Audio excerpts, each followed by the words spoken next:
Hey guys, it's Alexis and I'm here today to talk about books. Today I have this title, which is a Kane Miller title from Usborne Books and More, and it's called Bear Grylls Survival Camp. Usborne Books and More has a lot of Bear Grylls series books.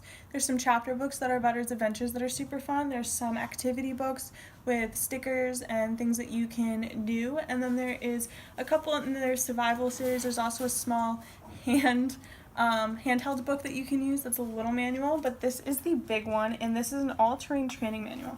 Something cool about this book is it talks about all sorts of different situations. So this talks about snakes, this page does, and it tells you some snakes to avoid and what they look like, different types of snakes that could bite you. And there's also a page about avoiding quicksand, what you could do if you find yourself in the desert, what you can do if you find yourself in the cold, different ways to survive.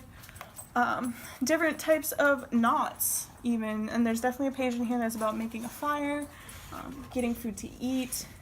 This is what you would do if you're going to Everest, which is super cool. It talks a little bit about Everest.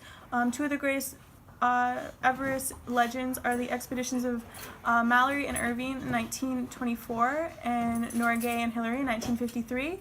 The first was a heroic failure, resulting in the deaths of both men. The second was a glorious success. It talks about all the equipment you need, talks a little bit about Everest. It even shows cute little mountain up here. But there's tons of different pages. The next page is about the Andes.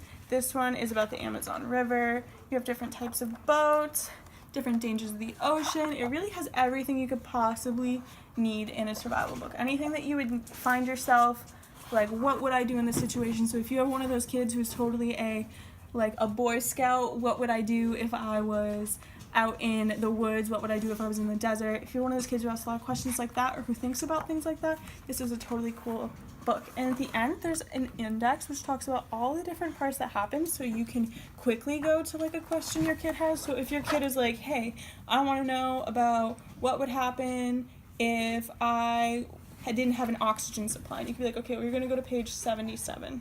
So you look down here and you flip to page 77 and you have how you would hold your breath in an avalanche. So because the weight is going to press down on you, you only have 20 minutes before you're gonna die. That's what this page says. So that's a great page to blow to. But you have 20 minutes and then all of the air will be stale and you'll suffocate. So that's something to know. If you have a friend in an avalanche, you need to dig them out before 20 minutes, which I would not have known if I had not read this book. So for any of you little survivalists out there, we have Bear Grylls Survival Camp. You can connect this with the TV show. For your kiddos who like to watch the TV show and you want to get them to read some more. Any reading is good reading, even if it's not age level appropriate, though this is probably more later in elementary school, even middle school. You could read this with your kid though, for the younger kids. It's definitely got some advanced wording in here, but not too much that they can't enjoy it because they can still go through and look at the pictures. So probably middle school books for sure. The Bear Grylls Survival Camp. That's all I have for you today. Have a good day, be safe, and do kind things.